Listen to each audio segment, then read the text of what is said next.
Hello,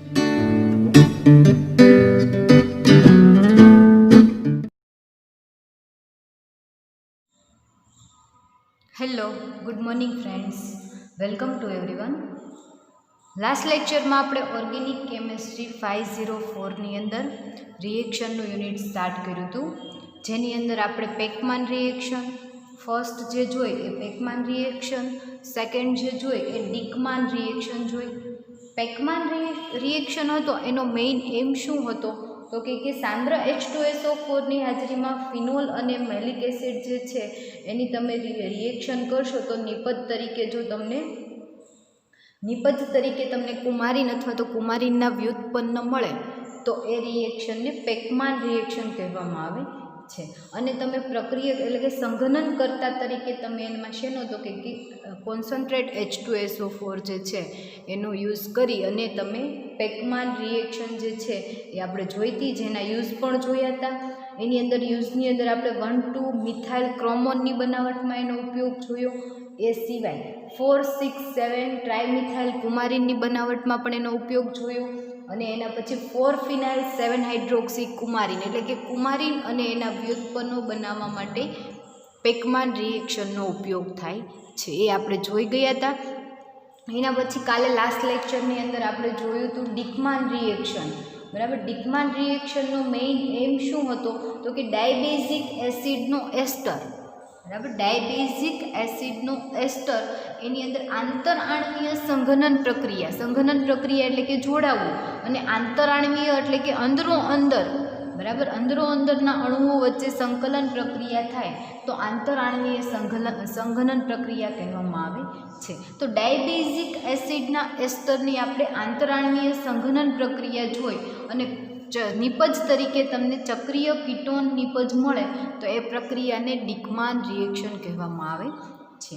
આપણે એ જોયું. એની અંદર આપણે જોયું હતું કે એની અંદર સંકલન કરતા અથવા તો સંઘનન કરતા તરીકે કોનો ઉપયોગ કરવામાં આવે છે તો કે સોડિયમ ધાતુ અથવા તો સોડિયમ ઇથોક્સાઇડ, કાં તો પોટેશિયમ ધાતુ અથવા તો પોટેશિયમ બ્યુટોક્સાઇડ જે છે એ સંઘનન કરતા તરીકે વપરાય છે. અને એના યુઝની અંદર આપણે એની મિકેનિઝમ પણ જોઈ, રિએક્શન જોઈ, અને એના ઉપયોગની અંદર 1-ઇથાઇલ પિપેરિડિન 4-ઓનની બનાવટમાં એટલે કે સાયક્લો કમ્પાઉન્ડ હોય અને સાથે કીટોન ફંક્શનલ ગ્રુપ હોય એવા કમ્પાઉન્ડની બનાવટમાં ડિકમાન રિએક્શન છે જે એનો ઉપયોગ થાય છે. એના પછી આપણે જોયું હતું સાયક્લો આલ્કેન 1,2 ડાયોનની બનાવટમાં. શેની બનાવટમાં? સાયક્લો આલ્કેન 1,2 ડાયોનની બનાવટમાં પણ કોનો ઉપયોગ થાય છે તો કે ડિકમાન રિએક્શનનો ઉપયોગ થાય છે, એ આપણે જોયું હતું. અને સાથે દ્વિસાયક્લિક રિંગ, બરાબર, દ્વિસાયક્લિક રિંગ હોય એવા કમ્પાઉન્ડની બનાવટમાં પણ ડિકમાન રિએક્શનનો ઉપયોગ થાય છે. બરાબર, આજે આપણે થર્ડ રિએક્શન જોઈએ, બિસ્લર-નેપિરાલસ્કી રિએક્શન. બરાબર, આ રિએક્શન પણ બહુ આઈએમપી રિએક્શન છે, મોટાભાગે તમારે પૂછાય એવી રિએક્શન છે, બિસ્લર-નેપિરાલસ્કી રિએક્શન. બરાબર, તો આ જે પ્રક્રિયા છે એનું આપણે પહેલાં ફર્સ્ટ તો એમ જોઈશું. એમ જોઈ અને એની આપણે રિએક્શન જોઈશું, અને રિએક્શન પછી આપણે એની રિએક્શન કમ્પ્લીટ થઈ જાય એટલે આપણે એના યુઝ, બરાબર, એ જોશું. તો ફર્સ્ટ એનો એમ શું કહે છે તો કે એમ જે છે એનો સિદ્ધાંત, બિસ્લર-નેપિરાલસ્કીનો સિદ્ધાંત શું કહે છે તો કે જ્યારે આઇસોક્વિનોલિન કમ્પાઉન્ડ જે છે તો આપણને ફર્સ્ટ તો ક્વિનોલિન અને આઇસોક્વિનોલિન ખબર હોવી જોઈએ. તો કે આઇસોક્વિનોલિન સંયોજનની બનાવટમાં બિસ્લર-નેપિરાલસ્કી રિએક્શનનો ઉપયોગ થાય છે. બરાબર, તો ફર્સ્ટ આપણે ક્વિનોલિન અને આઇસોક્વિનોલિન ખબર હોવી જોઈએ. તો આપણે જોઈએ કોને ક્વિનોલિન કહેવાય અને કોને આઇસોક્વિનોલિન કહેવાય.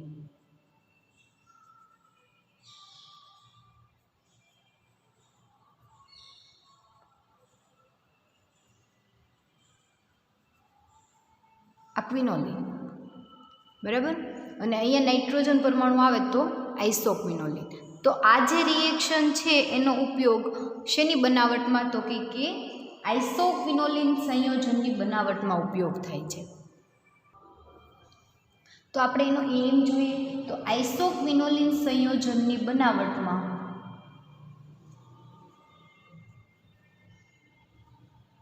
આઇસોક્વિનોલિન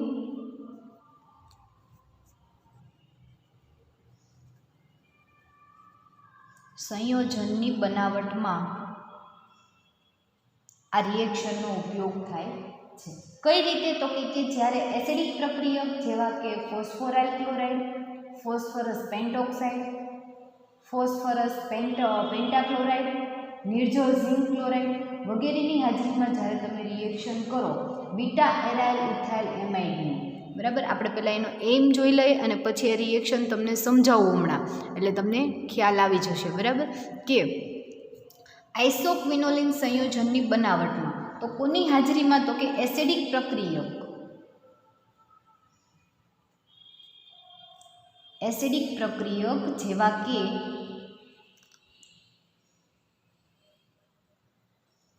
ફોસ્ફોરાઇલ ક્લોરાઇડ, ફોસ્ફરસ પેન્ટોક્સાઇડ અથવા તો phosphorus pentachloride, phosphorus pentoxide P2O5, phosphorus pentachloride, phosphorus oxide અને નિર્જળ ઝિંક ક્લોરાઇડની હાજરીમાં તમે રિએક્શન કરશો, બરાબર. કોની રિએક્શન? તો હવે એ સ્ટેપ આપણે હવે જોઈએ. તો કે beta aryl ethyl amine, beta aryl ethyl amine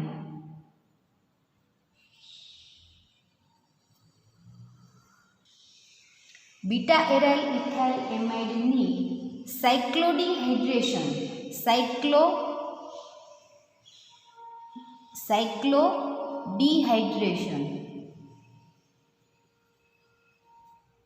પ્રક્રિયા કરવામાં આવે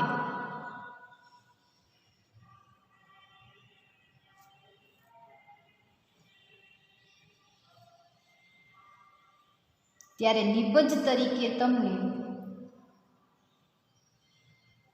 ડાયહાઇડ્રો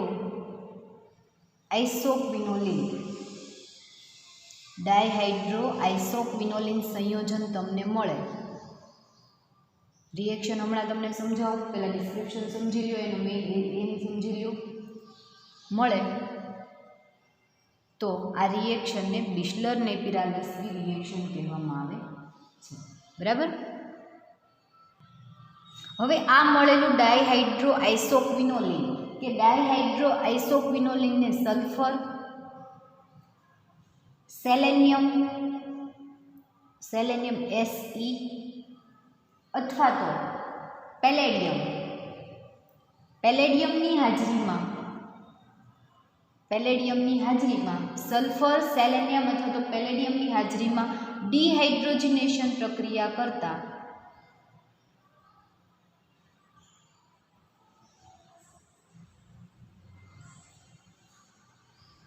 આઇસોક્વિનોલિન સંયોજન મળે છે.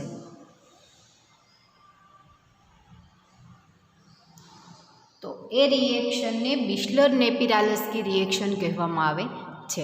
ફરી વખત એમ સમજાવું કે આઇસોક્વિનોલિન સંયોજનની બનાવટમાં બિસ્લર-નેપિરાલસ્કી રિએક્શનનો ઉપયોગ થાય છે. એના પછી તો કે એસિડિક પ્રક્રિયક જેવા કે phosphoryl chloride, phosphorus pentoxide, phosphorus pentoxide, phosphorus પેન્ટાક્લોરાઇડ અને નિર્જળ ઝિંક ક્લોરાઇડની હાજરીમાં જ્યારે તમે બીટા એરાઇલ ઇથાઇલ એમાઇડ, હવે આ કમ્પાઉન્ડ જે છે હમણાં આપણે રિએક્શન જોઈએ એટલે તમને ખ્યાલ આવી જશે. બીટા એરાઇલ ઇથાઇલ એમાઇડની સાયક્લોડિહાઇડ્રેશન, હવે તમારે ખાસ અહીંયા સાયક્લોડિહાઇડ્રેશન પ્રક્રિયા, સાયક્લો એટલે કે તમને જ્યારે નિપજ તરીકે સાયક્લો સંયોજન, ચક્રીય સંયોજન મળે અને ક્યારે? તો કે હાઇડ્રેશન પ્રક્રિયા કરતા, એટલે કે ડિહાઇડ્રેશન એટલે કે H2નો અણુ જે છે એ શું થશે? તો કે રિમૂવ થશે.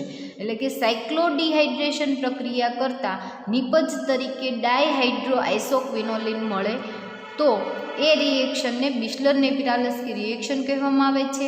અને નિપજ તરીકે તમને જે ડાયહાઇડ્રો આઇસોક્વિનોલિન સંયોજન મળ્યું એનું સલ્ફર, સેલેનિયમ અને પેલેડિયમની હાજરીમાં ડિહાઇડ્રોજનેશન ફરી વખત તમે કરશો એટલે તમને નિપજ તરીકે આઇસોક્વિનોલિન મળશે. તો આ રિએક્શનને બિસ્લર-નેપિરાલસ્કી રિએક્શન કહેવામાં આવે છે. ફરી વખત એમ સમજાવું, આઇસોક્વિનોલિન સંયોજન એટલે કે જેના આઈસો સ્થાન ઉપર આપણે આ જે છે એ ક્વિનોલિન છે, અહીંયા નાઇટ્રોજન ફર્સ્ટ સ્થાન ઉપર હોય તો એને ક્વિનોલિન કહેવાય, પરંતુ જો અહીંયા નાઇટ્રોજન આવેલો હોય તો એને આઇસોક્વિનોલિન સંયોજન કહેવામાં આવે છે. એટલે કે બિસ્લર-નેપિરાલસ્કી રિએક્શનનો ઉપયોગ આઇસોક્વિનોલિન સંયોજનની બનાવટમાં થાય છે. એસિડિક પ્રક્રિયક જેવા કે ફોસ્ફોરાઇલ ક્લોરાઇડ, ફોસ્ફરસ પેન્ટોક્સાઇડ અને ફોસ્ફરસ પેન્ટોક્સાઇડ અને ફોસ્ફરસ પેન્ટાક્લોરાઇડ, બરાબર. નિર્જળ AlCl3ની હાજરીમાં જ્યારે તમે રિએક્શન કરશો, કોની રિએક્શન? તો કે બીટા એરાઇલ ઇથાઇલ એમાઇડની સાયક્લોડિહાઇડ્રોજિનેશન પ્રક્રિયા કરવાથી તમને ડાયહાઇડ્રોસાયક્લોક્વિનોલિન સંયોજન મળે છે. એ ડાયહાઇડ્રોસાયક્લોક્વિનોલિન સંયોજનનું જ્યારે તમે ડિહાઇડ્રોજિનેશન, કોની હાજરીમાં? સલ્ફર, સેલેનિયમ અને પેલેડિયમની હાજરીમાં તમે ડિહાઇડ્રોજિનેશન કરતાં તમને નિપજ તરીકે આઇસોક્વિનોલિન સંયોજન મળે છે. તો એ રિએક્શનને બિસ્લર-નેપિરાલસ્કી રિએક્શન કહેવામાં આવે છે.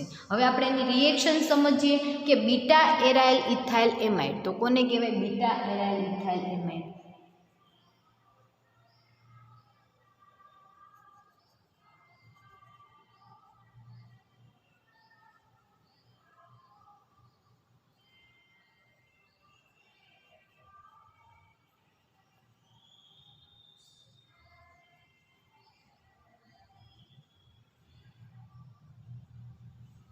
બરાબર. એમાઇડનું નામકરણ ફર્સ્ટ થયું. એમાઇડ CONH2 એટલે આપણે એને એમાઇડ કહીએ, બરાબર. પણ NH2 માંનો એક હાઇડ્રોજન રિમૂવ થાય અને એની જગ્યાએ શું આવી જાય? તો કે ઇથાઇલ. બીટા સ્થાન ઉપર એરાઇલ એટલે કે બેન્ઝીન રિંગ અને ઇથાઇલ, એટલે આ બેન્ઝીન રિંગ અને ઇથાઇલ એટલે કે એક કાર્બન અને આ બે carbon, ethyl, beta aryl ethyl અને CONH2 જે છે CONH2 અને આ નાઇટ્રોજન, આ કાર્બનની એક વેલેન્સી ખાલી થાય ત્યાં શું આવી જાય? તો કે આલ્કાઇલ ગ્રુપ આવી જાય. તો એનું નામ થશે બીટા એરાઇલ ઇથાઇલ એમાઇડ, બરાબર. એની રિએક્શન તમારે કરવાની છે, કાં તો તમે કરો ફોસ્ફોરાઇલ ક્લોરાઇડ સાથે, ફોસ્ફરસ પેન્ટાક્લોરાઇડ સાથે, અથવા તો ફોસ્ફરસ પેન્ટોક્સાઇડ સાથે, અથવા તો નિર્જળ AlCl3 સાથે તમે રિએક્શન કરશો. અત્યારે આપણે અહીંયા કરીએ ફોસ્ફોરાઇલ ક્લોરાઇડ સાથે રિએક્શન. ફોસ્ફોરાઇલ ક્લોરાઇડ સાથે જ્યારે તમે રિએક્શન કરશો એટલે કઈ રિએક્શન થશે? તો કે સાયક્લોડિહાઇડ્રોજિનેશન. સાયક્લોડિહાઇડ્રોજિનેશન એટલે કે અહીંયાથી હાઇડ્રોજન રિમૂવ થઈ જશે નાઇટ્રોજન પાસેથી, બરાબર. નાઇટ્રોજન પાસેથી રિમૂવ થઈ જશે અને એક અહીંયા કાર્બન કરતાં રહી ગયું, એક કાર્બન વધારે આવશે, બરાબર. કેમ કે અહીંયા કેટલા? બે ઇથાઇલ છે. ઇથાઇલ એટલે કે બે કાર્બન, એટલે એક કાર્બન અહીંયા અને પછી એની નીચે અહીંયા નાઇટ્રોજન આવશે, બરાબર. એટલે જ્યારે તમે એની સાયક્લોડિહાઇડ્રોજિનેશન પ્રક્રિયા કરશો એટલે એની તમને ચક્રીય નિપજ બનશે. એટલે કે આખું કમ્પાઉન્ડ જે છે એ ચક્રીય ફોર્મની અંદર ક્રિએટ થઈ જશે. કઈ રીતે? તો કે આ બેન્ઝીન રિંગ છે, સાથે અહીંયા બે કાર્બન તો ઓલરેડી હતા જ, એક અને બે, બરાબર. અને એના પછી શું છે? તો કે નાઇટ્રોજન, એમાઇડ ગ્રુપ. એમાઇડ ગ્રુપમાંનો નાઇટ્રોજન અને આ કાર્બન જે છે એની સાથે ડબલ બોન્ડ ઓક્સિજન જે છે એ ડબલ બોન્ડ ઓક્સિજન બ્રેક થઈ જશે. એનું ઓક્સિજન જે છે એ અહીંયાથી એક હાઇડ્રોજન અહીંયાથી લઈ અને H2O સ્વરૂપે રિમૂવ થઈ જશે. હવે અહીંયાથી ઓક્સિજન રિમૂવ થશે એટલે કાર્બનની બે વેલેન્સી ખાલી થશે. એક જે છે એ અહીંયા કાર્બન સાથે બોન્ડ બનાવી લેશે અને બીજો નાઇટ્રોજન સાથે ડબલ બોન્ડ ક્રિએટ કરશે. એટલે કાર્બન નાઇટ્રોજન ડબલ બોન્ડ બની જશે અને કાર્બન સાથે ઓલરેડી આલ્કાઇલ ગ્રુપ તો છે. એટલે આ જે તમને નિપજ મળશે એ દ્વિચક્રીય, એક ચક્ર બેન્ઝીન રિંગ હતી અને બીજું જે છે એ સાયક્લિક રિંગ તમને મળી. એટલે સાયક્લોડિહાઇડ્રોજિનેશન કીધું. શા માટે? તો કે એક તો હાઇડ્રોજન રિમૂવ થાય છે અને નિપજ તરીકે તમને સાયક્લો કમ્પાઉન્ડ મળે છે. એટલે રિએક્શનને સાયક્લોડિહાઇડ્રોજિનેશન પ્રક્રિયા કીધી. અને નિપજ તરીકે તમને ડાયહાઇડ્રોઆઇસોક્વિનોલિન શા માટે? તો કે અહીંયા જુઓ, અહીંયા જે છે બે હાઇડ્રોજન કેવા છે? વધારે છે. ક્વિનોલિન, આઇસોક્વિનોલિનનું બંધારણ જે છે એની કરતાં બે હાઇડ્રોજન વધારે છે, એટલે નિપજનું નામ ડાયહાઇડ્રોઆઇસોક્વિનોલિન કીધું. એ જે નિપજ તમને મળે છે એનું તમને ફરી વખત ડિહાઇડ્રોજિનેશન કરવાનું કીધું. શેની હાજરીમાં? તો કે કાં તો સલ્ફર, કાં તો સેલેનિયમ અને કાં તો પેલેડિયમની હાજરીમાં તમે ડિહાઇડ્રોજનેશન કરશો એટલે આ કાર્બન ઉપરથી અને આ કાર્બન ઉપરથી એક હાઇડ્રોજન જે છે, અહીંયાથી એક હાઇડ્રોજન અહીંયાથી, બંને જગ્યાએથી એક હાઇડ્રોજન રિમૂવ થઈ જશે. H2 જે છે એ રિમૂવ થઈ જશે. એમના વચ્ચે શું બનશે? ડબલ બોન્ડ ક્રિએટ થશે.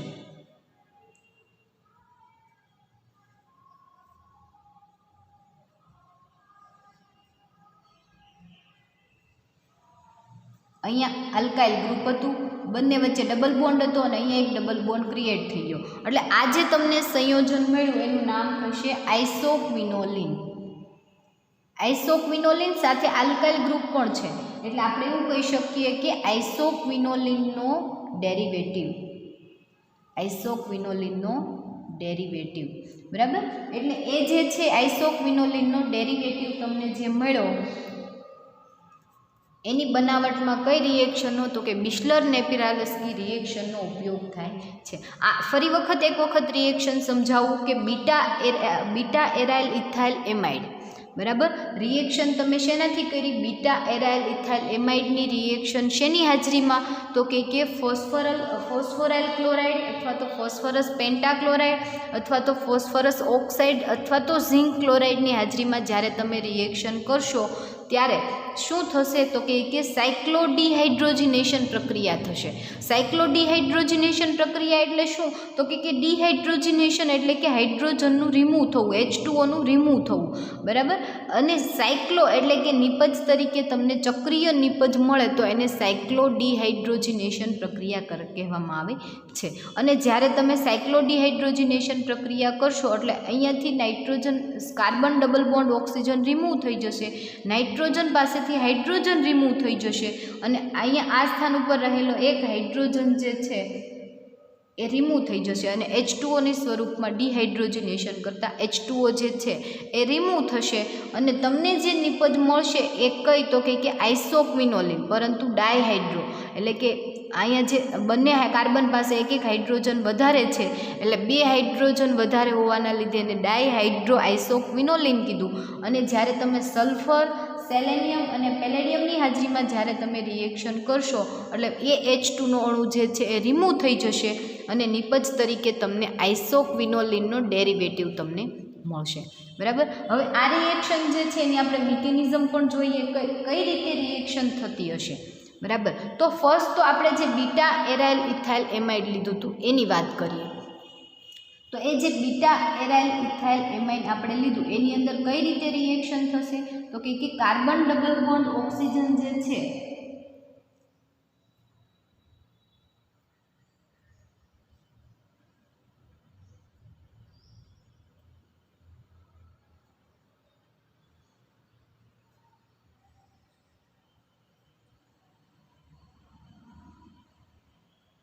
બરાબર. આ કાર્બન ડબલ બોન્ડ ઓક્સિજન જે છે એનો બોન્ડ જે છે એક કેવો થશે? ફર્સ્ટ તો એક બોન્ડ બ્રેક થશે અને એ કોની સાથે? તો કે ફોસ્ફરસ, આપણે ફોસ્ફોરાઇલ ક્લોરાઇડ જે જોયું હતું એનું બંધારણ કેવું હશે? તો કે ફોસ્ફરસ, એની સાથે જોડાયેલો ડબલ બોન્ડ ઓક્સિજન અને એની સાથે 3 ક્લોરિન, એટલે આપણે એને કહીએ ફોસ્ફોરાઇલ ક્લોરાઇડ, બરાબર. આની સાથે ફર્સ્ટ તો એ જોડાશે. કોણ? તો કે કાર્બન પાસે જે ડબલ બોન્ડ દ્વારા ઓક્સિજન જોડાયેલો છે એમાંથી એક બોન્ડ કેવો થશે? બ્રેક થશે. એક બોન્ડ બ્રેક થશે એટલે અહીંયા નાઇટ્રોજનની કેટલી વેલેન્સી છે? તો કે અહીંયા 1, 2 અને 3, નાઇટ્રોજન 3 કાર્બન સાથે, 2 કાર્બન અને 1 હાઇડ્રોજન સાથે જોડાયેલો છે, બરાબર. એટલે જ્યારે તમે રિએક્શન કરશો એટલે ફર્સ્ટ કાર્બન અને ઓક્સિજન વચ્ચેનો ડબલ બોન્ડ જે છે એ બ્રેક થઈ જશે અને અહીંયાથી એક ક્લોરિન જે છે એ પોતાનો ઇલેક્ટ્રોન પાછો લઈ અને રિમૂવ થઈ જશે. ક્લોરિન માઇનસના ફોર્મમાં રિમૂવ થઈ જશે. ફોસ્ફરસ જે છે એની એક વેલેન્સી ખાલી થશે.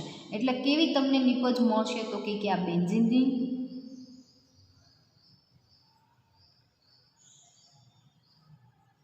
આ N અને H,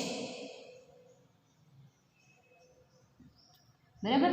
ઓક્સિજન જે છે, બરાબર, અહીંયા કાર્બનની એક વેલેન્સી ખાલી થશે એટલે કાર્બન અને નાઇટ્રોજન ડબલ બોન્ડ દ્વારા જોડાઈ જશે. કાર્બન સાથે ઓલરેડી આલ્કાઇલ ગ્રુપ છે અને એક ઓક્સિજન દ્વારા એ જોડાયેલું છે. હવે ઓક્સિજનની એક વેલેન્સી ખાલી થઈ, ડબલ બોન્ડ બ્રેક થયો એટલે, અને અહીંયા ફોસ્ફરસ સાથે જોડાયેલો એક ક્લોરીન રિમૂવ થઈ ગયો એટલે ફોસ્ફરસની એક વેલેન્સી કેવી થઈ ખાલી થઈ. તો ઓક્સિજન અને ફોસ્ફરસ વચ્ચે આવી રીતે બોન્ડ બની જશે અને આવું સંયોજન તમને મળશે જેની અંદરથી એક ક્લોરીન જે છે એ અહીંયાથી રિમૂવ થઈ જશે એટલે બે ક્લોરીન વચ્ચે ડબલ બોન્ડ ઓક્સિજન, ફોસ્ફરસની એક વેલેન્સી ખાલી થઈ. અહીંયા કાર્બન ડબલ બોન્ડ ઓક્સિજન હતો, કાર્બનની એક વેલેન્સી ખાલી થઈ એટલે કાર્બન નાઇટ્રોજન ડબલ બોન્ડ બની ગયો અને ઓક્સિજનની એક વેલેન્સી ખાલી થઈ એણે કોણે તો કે ફોસ્ફરસ સાથે બોન્ડ બનાવી લીધો. હવે તમને આની અંદરથી ચક્રીય નિપજ કઈ રીતે બનશે તો કે જ્યારે ફરી વખત આગળ રિએક્શન એની મિકેનિઝમ અંદર થતી હોય ત્યારે તમને અહીંયાથી તો કે એક H+ જે છે એ રિમૂવ થઈ જશે. બરાબર, એક H+ જે છે એ રિમૂવ થઈ જશે અને સાથે કઈ રીતે તો કે અહીંયાનો જે નાઇટ્રોજન અને હાઇડ્રોજન વચ્ચે એક જે યુગ્મિત ઇલેક્ટ્રોનની પેર જે છે નાઇટ્રોજન પાસે, બરાબર, એ બોન્ડ બનાવવામાં ભાગ લેશે. કઈ રીતે આપણે જોઈએ તો કે એનો હાઇડ્રોજન જે છે એ રિમૂવ થઈ જશે. અહીંયાનો હાઇડ્રોજન જે છે એ રિમૂવ થઈ જશે, નાઇટ્રોજનની એક વેલેન્સી ખાલી થશે અને અહીંયા જે છે કાર્બન અને ઓક્સિજન એમના વચ્ચેનો બોન્ડ જે છે બ્રેક થઈ જશે. બરાબર, આ બંને વચ્ચે બોન્ડ બ્રેક થઈ જશે અને તમને જે નિપજ મળશે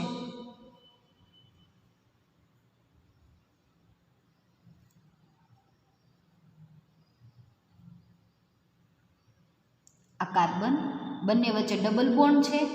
બરાબર, અને એ કાર્બનની વેલેન્સી ખાલી થશે, અહીંયા બોન્ડ બનાવી લેશે. કેમ વેલેન્સી ખાલી થશે તો કે આ ઓક્સિજન અને કાર્બન વચ્ચેનો બોન્ડ બ્રેક થઈ ગયો એટલે કાર્બનની એક વેલેન્સી ખાલી થઈ.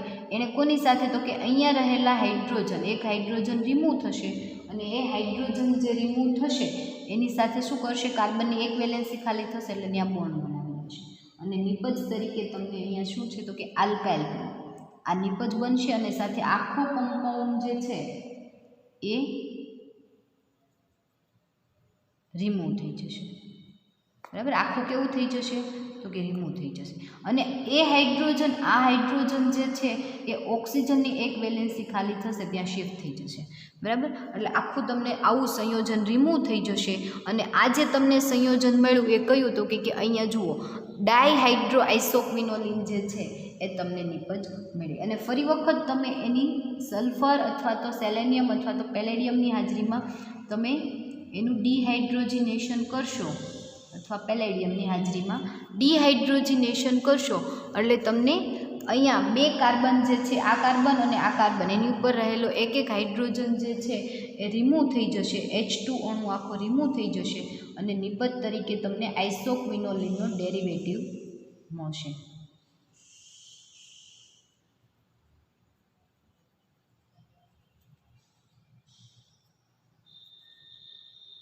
બરાબર, આઇસોક્વિનોલિનનો ડેરિવેટિવ તમને નિપજ તરીકે મળશે. મિકેનિઝમ સમજાણી, ફરી વખત સમજાવું કે જ્યારે તમે બીટા એરાઇલ ઇથાઇલ એમાઇડની જ્યારે ફોસ્ફોરાઇલ ક્લોરાઇડ સાથે રિએક્શન કરશો એટલે ફર્સ્ટ શું થશે તો કે એમાઇડ ગ્રુપ જે છે એમાં રહેલો C+O. હવે C+O જે છે એમાંથી એક પાઈ બોન્ડ બ્રેક થશે એટલે એક વેલેન્સી કાર્બનની ખાલી થશે, એક વેલેન્સી ઓક્સિજનની ખાલી થશે. ઓક્સિજનની વેલેન્સી ખાલી થશે એમાંથી ફોસ્ફોરાઇલ ક્લોરાઇડમાંનો ફોસ્ફરસ જે છે એક ક્લોરીન પરમાણુ રિમૂવ કરી દેશે અને એક ક્લોરીન પરમાણુ રિમૂવ થવાના લીધે ફોસ્ફરસની એક વેલેન્સી ખાલી થશે. એ જે છે ઓક્સિજન સાથે બોન્ડ બનાવી લેશે. જુઓ ક્યાં તો કે આ બોન્ડ, બરાબર, એમની વચ્ચે બોન્ડ બની જશે અને કાર્બનની જે વેલેન્સી ખાલી થશે એ નાઇટ્રોજન સાથે દ્વિબંધ દ્વારા જોડાઈ જશે.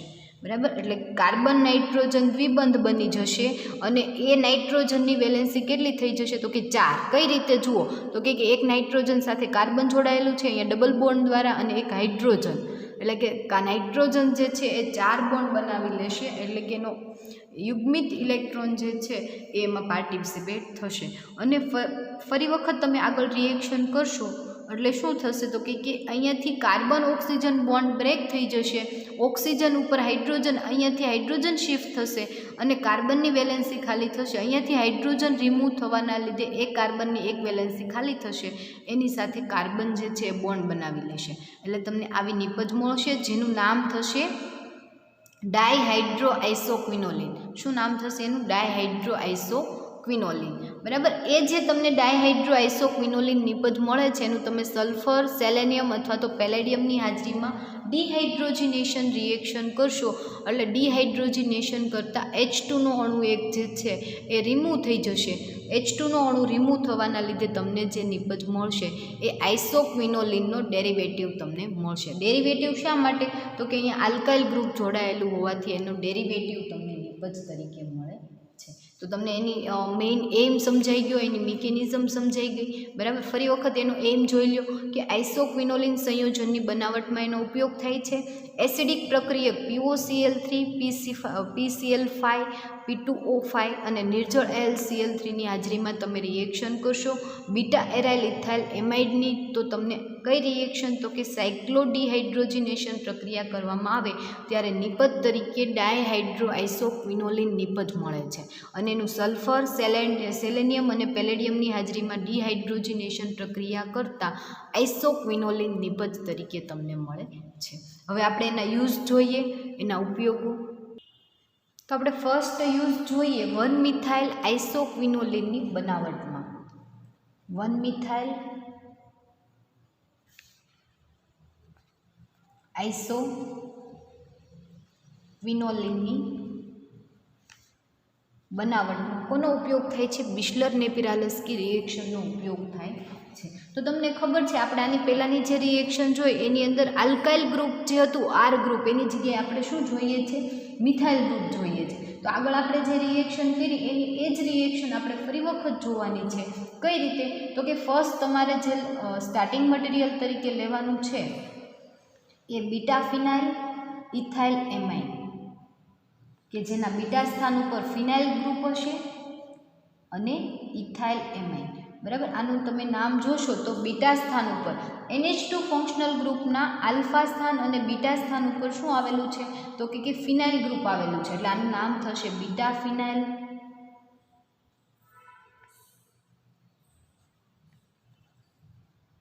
Ethyl amine. બરાબર. બીટા ફિનાઇલ ઇથાઇલ એમાઇન. આ જે કમ્પાઉન્ડ જે છે એનું તમે એસિટાઇલ ક્લોરાઇડ સાથે જ્યારે રિએક્શન કરશો, એસિટાઇલ ક્લોરાઇડ સાથે, શા માટે એસિટાઇલ ક્લોરાઇડ સાથે રિએક્શન કરવી પડી? આપણે તો એમ કીધું હતું કે બિસ્લર-નેપિરાલસ્કીની રિએક્શન ફોસ્ફોરાઇલ ક્લોરાઇડ અથવા તો ફોસ્ફરસ પેન્ટોક્સાઇડ સાથે રિએક્શન કરવાની. બરાબર. પરંતુ આપણે અહીંયા જે છે એ ફક્ત ને ફક્ત NH2 ગ્રુપ છે, એમાઇન ગ્રુપ છે. ત્યાં આપણે કયું? એમાઇડ ગ્રુપ જોઈએ છે, CONH2 ગ્રુપ જોઈએ છે. તો અહીંયા એમાઇડ ગ્રુપ લાવવા માટે આપણે ફર્સ્ટ એની કોની સાથે? તો કે એસિટાઇલ ક્લોરાઇડ સાથે તમે રિએક્શન કરશો એટલે ત્યાં કીટોન ફંક્શનલ ગ્રુપ આવશે. જોઈએ કઈ રીતે? તો કે NH2 જે છે એમાંનો હાઇડ્રોજન રિમૂવ થશે. બરાબર. અહીંયા NH2 માંનો હાઇડ્રોજન રિમૂવ થશે અને આ ક્લોરીન લઈ અને HCl સ્વરૂપે રિમૂવ થશે. અહીંયાથી હાઇડ્રોજન, અહીંયાથી એક જ મિનિટ તમને અલગ પેન દ્વારા બતાવું. તો અહીંયાનો હાઇડ્રોજન અને અહીંયાનો ક્લોરીન એટલે કે HCl જે છે એ રિમૂવ થઈ જશે. HCl રિમૂવ થશે, નાઇટ્રોજનની એક વેલેન્સી ખાલી થશે. અહીંયાથી COCH3 જે છે અહીંયાથી HCl અને અહીંયાથી હાઇડ્રોજન રિમૂવ થવાના લીધે અહીંયા નાઇટ્રોજનની એક વેલેન્સી ખાલી થશે. ત્યાં કોણ જોડાઈ જશે? તો કે ત્યાં COCH3, C double bond O અને CH3 ફંક્શનલ ગ્રુપ જોડાઈ જશે. હવે જુઓ આપણી રિએક્શન એકદમ આસાન થઈ ગઈ કે હવે આપણે આ જે કમ્પાઉન્ડ જે છે એની તમે ફરી વખત કાં તો ફોસ્ફરસ પેન્ટોક્સાઇડ, ફોસ્ફોરાઇલ ક્લોરાઇડ કે તમે ઝિંક ક્લોરાઇડ ગમે એની હાજરીમાં રિએક્શન કરશો એટલે ફર્સ્ટ પાણીનો અણુ રિમૂવ થશે. ક્યાંથી પાણીનો અણુ રિમૂવ થશે? તો કે આ ડબલ બોન્ડ બ્રેક થઈ જશે. ઓક્સિજન, આ ડબલ બોન્ડ બ્રેક થશે. અહીંયાથી આ ઓક્સિજન, અહીંયાથી હાઇડ્રોજન અને અહીંયાથી હાઇડ્રોજન, H2O નો અણુ કેવો થઈ જશે? રિમૂવ થઈ જશે. H2O નો રિમૂવ થશે અણુ અને સાથે તમને સાયક્લો સંયોજન તમને હાઇડ્રોજનેશન રિએક્શન થશે અને નિપજ તરીકે તમને સાયક્લિક કમ્પાઉન્ડ મળશે, બરાબર. જેની બંધારણ કેવું થશે તો કે અહીંયા નાઇટ્રોજન આવી રીતે કાર્બન નાઇટ્રોજન ડબલ બોન્ડ આવી જશે અને આ કાર્બન પાસે મિથાઇલ, તમને આવી નિપજ મળશે, જેનું નામ શું થશે આપણે ફર્સ્ટ જોયું હતું તો કે એનું નામ થશે તમારે ડાયહાઇડ્રો આઇસોક્વિનોલિન. અને આ જે તમને નિપજ મળે એનું તમે સલ્ફર, સેલેનિયમ કે પેલેડિયમની હાજરીમાં ડિહાઇડ્રોજનેશન કરશો એટલે આ કાર્બન અને આ કાર્બન ઉપર રહેલો એક હાઇડ્રોજન જે છે, અહીંયાથી હાઇડ્રોજન અને અહીંયાથી હાઇડ્રોજન H2O સ્વરૂપે રિમૂવ થઈ જશે અને નિપજ તરીકે તમને સંયોજન મળશે 1મિથાઇલ આઇસોક્વિનોલિન.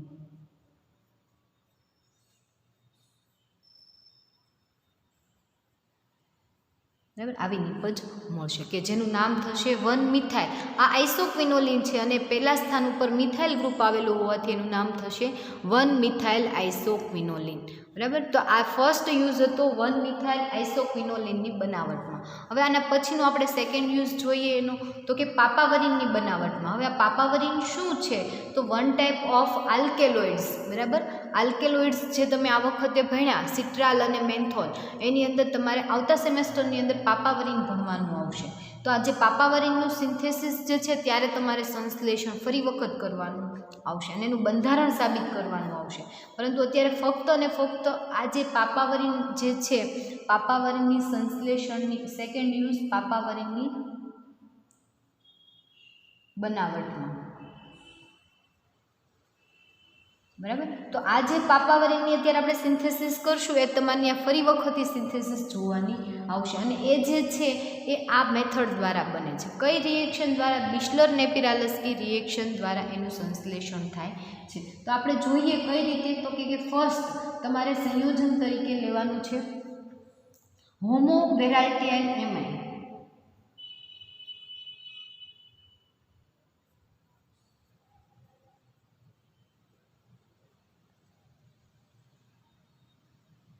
કે જેના ત્રીજા અને ચોથા સ્થાને મિથાઇલ ગ્રુપ આવેલું છે. અહીંયાથી CH2 એટલે કે ઇથાઇલ અને સાથે NH2. બરાબર, જો આની ઉપરનું આપણે જે જોયું હતું એમાં પણ એવું જ હતું CH2 NH2 એટલે કે ઇથાઇલ એમાઇન. બરાબર, પરંતુ આપણે શું જોઈએ છે એમાઇન ફંક્શનલ ગ્રુપ નથી જોતું, એમાઇડ ફંક્શનલ ગ્રુપ જોઈએ છે. એટલે ફર્સ્ટ આપણે એમાઇડ ફંક્શનલ ગ્રુપ લાવવા માટે એની રિએક્શન કરશું આપણે એવા કમ્પાઉન્ડ સાથે કે ત્યાં શું આવી જશે તો કે એમાઇડ ફંક્શનલ ગ્રુપ આવી જશે.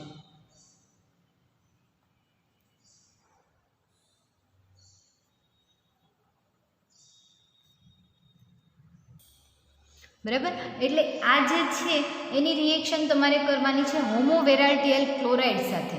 આ બંને વચ્ચે જ્યારે સંઘનન પ્રક્રિયા તમે કરશો અથવા તો તમે એને હીટ આપશો એટલે શું થશે તો કે HCl. તો કે ક્યાંથી તો કે અહીંયાથી હાઇડ્રોજન અને અહીંયાથી ક્લોરિન, અહીંયાથી હાઇડ્રોજન અને ક્લોરિન જે છે HClના સ્વરૂપમાં રિમૂવ થઈ જશે. આ હાઇડ્રોજન, આ ક્લોરિન, HCl રિમૂવ થશે, અહીંયા કાર્બનની એક વેલેન્સી ખાલી થશે, આ નાઇટ્રોજનની એક વેલેન્સી ખાલી થશે, બંને વચ્ચે બોન્ડ બની જશે અને બંને સંયોજન જે છે એકબીજા સાથે જોડાઈ જશે અને એ જે સંયોજન તમને મળે એ સંયોજનની તમારે ફરી વખત આની આ રિએક્શન આગળ કરવાની છે. કઈ તો કે બિસ્લર-નેપિરાલસ્કી રિએક્શન. એટલે આ જે તમને સંઘનન પ્રક્રિયા થવાથી જે સંયોજન તમને મળશે અથવા તો સંકલન પ્રક્રિયા થવાથી જે સંયોજન મળશે એ કેવું મળશે તો કે CH2 NH2 તો એમાંથી એક હાઇડ્રોજન રિમૂવ થઈ ગયો એટલે NH થઈ ગયું, એની સાથે CO, એની સાથે જોડાયેલું CH2 અને એની સાથે જોડાયેલી બેન્ઝીન રિંગ અને બેન્ઝીન રિંગ સાથે 2 મિથાઇલ ગ્રુપ. આવું સંયોજન તમને મળશે. કઈ રીતે તો કે અહીંયા જુઓ આ બોન્ડ બન્યો એ N અને કાર્બન અને નાઇટ્રોજન વચ્ચે બોન્ડ બન્યો. કયો? આ કાર્બન અને આ નાઇટ્રોજન વચ્ચે. અહીંયાથી ક્લોરિન અને અહીંયાથી એચ એટલે કે HCl રિમૂવ થઈ ગયું અને બંને જે છે સંઘનન પ્રક્રિયા દ્વારા બંને જોડાઈ ગયું. જોડાવું એટલે કે સંઘનન પ્રક્રિયા થવી. બરાબર. હવે જે તમને આ સંયોજન મળ્યું એનું તમે ફરી વખત P2O5 અથવા તો ફોસ્ફોરાઇલ ક્લોરાઇડ અથવા તો ફોસ્ફરસ પેન્ટોક્સાઇડ સાથે પેન્ટાક્લોરાઇડ સાથે જ્યારે તમે રિએક્શન કરશો એટલે ફર્સ્ટ શું થશે તો કે કાર્બન ડબલ બોન્ડ ઓક્સિજન છે એ બોન્ડ બ્રેક થશે અને અહીંયા જે છે એમના પાસે હાઇડ્રોજન, આ નાઇટ્રોજન પાસેથી હાઇડ્રોજન H2O સ્વરૂપે રિમૂવ થઈ જશે અને આખું સંયોજન જે છે એ એકબીજા સાથે જોડાઈ જશે.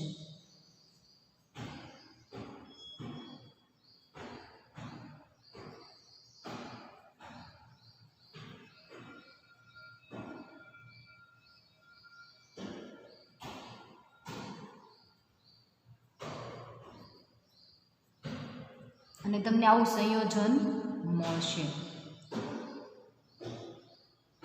બરાબર. અહીંયાથી ઓક્સિજન રિમૂવ થઈ જશે, અહીંયાથી હાઇડ્રોજન અને અહીંયાથી હાઇડ્રોજન H2O નો અણુ રિમૂવ થશે. આ કાર્બનની એક વેલેન્સી ખાલી થશે, આ કાર્બન સાથે બોન્ડ બનાવી લેશે અને તમને ચક્રીય નિપજ મળશે. આ જે તમને ચક્રીય અહીંયા OCH3 આવશે. બરાબર. બંને જગ્યાએ મિથોક્સાઇડ ગ્રુપ આવશે અને જ્યારે તમને સંયોજન મળે છે એની અંદર 2 હાઇડ્રોજન વધારે છે એની તમે પેલેડિયમ, સલ્ફર અથવા તો સેલેનિયમની હાજરીમાં તમે ડિહાઇડ્રોજનેશન કરશો એટલે H2 નો અણુ રિમૂવ થઈ જશે. એક આ કાર્બન પાસેથી અને એક આ કાર્બન પાસેથી અને એમના વચ્ચે ડબલ બોન્ડ બનશે અને જે તમને આ સંયોજન ડબલ બોન્ડવાળું આ સંયોજન મળશે એનું નામ થશે પાપાવરીન. એટલે પાપાવરીનના બનાવટમાં પણ કોનો ઉપયોગ થાય છે તો કે બિસ્લર-નેપિરાલસ્કી રિએક્શનનો ઉપયોગ થાય છે. આના પછીનું આપણે જોઈએ તો હર્મનનું સંશ્લેષણ. તો હર્મનની બનાવટમાં પણ કોનો તો કે આ જે છે બિસ્લર-નેપિરાલસ્કી રિએક્શનનો ઉપયોગ થાય છે. બરાબર. તો આના પછીનું આપણે નેક્સ્ટ સિન્થેસિસ, થર્ડ સિન્થેસિસ જોઈએ કે હર્મનના સંશ્લેષણમાં હર્મન નામનો એક કમ્પાઉન્ડ છે એના બનાવટમાં કોનો ઉપયોગ થાય છે તો કે બિસ્લર-નેપિરાલસ્કીનો રિએક્શનનો ઉપયોગ થાય છે કે જેમાં સ્ટાર્ટિંગ મટીરિયલ તરીકે તમારે લેવાનું છે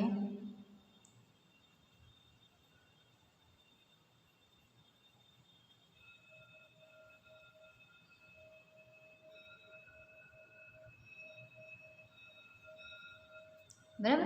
આ તમારે સ્ટાર્ટિંગ મટીરિયલ તરીકે લેવાનું છે જેનું નામ થશે ટ્રાયપેન્ટામાઇન. બરાબર. ટ્રાયપેન્ટામાઇન થશે. અહીંયા NH2 ફંક્શનલ ગ્રુપ છે પરંતુ આપણે ફર્સ્ટ કયું જોઈએ છે તો કે એમાઇડ ફંક્શનલ ગ્રુપ જોઈએ છે એટલે આપણે NH2 ફંક્શનલ ગ્રુપમાંથી એની તમે રિએક્શન એસિટાઇલ ક્લોરાઇડ સાથે જ્યારે કરશો એટલે HCl નો અણુ રિમૂવ થઈ જશે.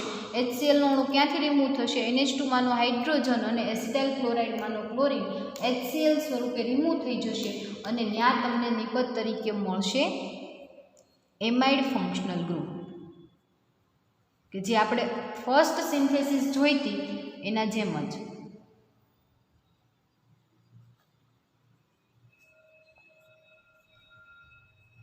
NH C double bond O અને CH3 આ નિપજ તમને મળશે. કેમ તો કે ક્લોરિન રિમૂવ થશે એટલે એસિટાઇલ ફંક્શનલ ગ્રુપ આખું જે છે એ કોની સાથે તો કે નાઇટ્રોજન સાથે જોડાઈ જશે.